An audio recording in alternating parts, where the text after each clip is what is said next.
Bismillahir Rahmanir Rahim. Ismaili history 305 BC. Birth of Muhammad. Abdullah, the son of Abdul Muttalib and the father of Muhammad, peace be upon him, was then 24 years of age, affianced to Amina bint Wahab. Briefly was the wedded life of Abdullah and Amina. Shortly after the marriage, her husband set out on a mercantile expedition to Yathrib, leaving the young pregnant wife who was destined to see him no more. It was their first and last parting, for on the return journey, Abdullah sickened and died before his wife was delivered. He was buried in Dar-e-Nabha among the Banu Najjar. For the support of his widow, Abdullah left behind him no richer legacy than 4 camels, a flock of goats, and a slave girl. Muhammad, peace be upon him, was therefore destined to be posthumous. Under the rocks of Abu Qubays, which rise eastward of Mecca over the narrow valley, stood the house of Amina, the birthplace of her only son. On the morning of Monday, April 22, 571 AD, a grandson was born to Abdul Muttalib, who named him Muhammad, the extolled one. He gave a banquet in honor of his grandson, to which he invited a number of Quraysh tribesmen and peers. When they inquired from him why he had chosen to name Muhammad, thus changing the tradition of using the ancestor's name, Abdul Muttalib answered, "I did so with the wish that my grandson would be praised by God in heaven and on earth by men." To the Arab nation, writes Thomas Carlyle, and heroes and hero worship, it was as a birth from darkness into the light. Arabia first became alive by means of it, a poor shepherd people, roaming unnoticed in its desert since the creation of the world. A hero prophet was sent down to them with a word they could believe. John William Draper also writes in History of the Intellectual Development of Europe, 4 years after the death of Justinian, 571 AD, was born at Makkah in Arabia, the man who, of all men, has exercised the greatest influence upon the human race.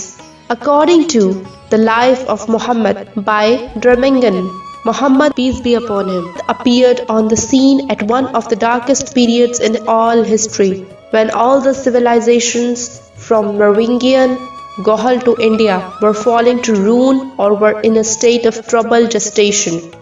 Mecca, also known as al-Qura, mothers of towns, about 40 miles from the Red Sea, lay in an arid valley embosomed with torrid rocks. The streets were narrow and piled high with dirt and garbage. The air was heavy in Mecca, and the children there grew up pale, weak and sickly. All about and around Mecca was desert, whose air was limpid. For this reason, it was a custom among the Arab gentry and nobility that the mother did not nurse their children.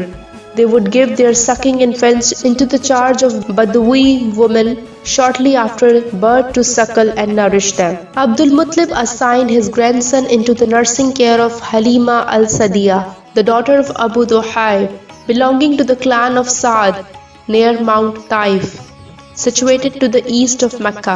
The little Muhammad's 5 years of life spent in the tents of this wandering tribe, having nurtured for a period of 5 years. The wet nurse Halima gave him back to his mother, Amina, who also died after 1 year. Henceforward, Abdul Muttalib was both mother and father to the orphaned child. But this was not to be for long either. The old man died when Muhammad was 8. The dying Abdul Muttalib had already consigned the guardianship of Muhammad to his son Abu Talib, who discharged the trust kindly and faithfully. His fondness for his charge equaled that of Abdul Muttalib. He made him sleep by his bed, eat by his side, and go with him wherever he walked. Tor Henry writes in Muhammad the Man and His Faith that it is said of Abu Talib that he loved Muhammad greatly. He would not sleep unless the lad were at his side, and he never cared to go out without him. He noticed also that a blessing accompanied the future prophet, When Muhammad was not present, Abu Talib's family could not eat. This tender treatment was continued until his nephew emerged from childhood. In the 12th year of age, Muhammad, peace be upon him, travelled with his uncle in a trade caravan to Syria. It was during this journey that Muhammad is said to have met a Christian anchorite called Bahira. Beholding the boy, so goes the story, he could discern in his face marks of the future greatness, and he advised Abu Talib to take good care of him, for he would someday be the recipient of divine call. Muhammad took part in the battle at the age of 20 between the Quraysh and the Qais, which goes under the name of Harbul Fajr, War of Transgression, so called because it was fought in the sacred months when warfare was forbidden.